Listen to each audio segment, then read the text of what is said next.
Let's look at 2 common outcomes when you're trying your floating pass.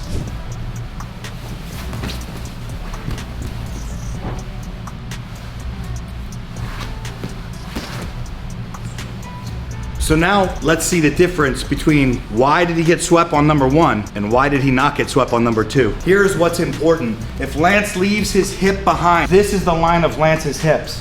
This is the line of Mac's hips. It's not in line. He's not over Mac's hips. When that happens, this hip is gonna be light, so a good butterfly guard player will just throw you off to the side. You're gonna feel like this move is worthless. It's not. As soon as Lance gets in there and he squares up his hips, so now look, the line of the hips is equal to the line of Mac's hips. This is a totally different ball game. That means that this leg came up higher than what was our previous situation. Now when Mac tries to lift him that way, Lance doesn't move. And then he can easily leg pummel that leg, move that leg down, and be ready to mount. So when you are float or tripod passing, it is quintessential that when I enter, my hip comes up to square. I need square hips. We need square hips when we float. If I focus on pinning his leg and my hip is turned, I'm gonna get swept or thrown off my balance. Don't let that happen to you. Try this on your next training session.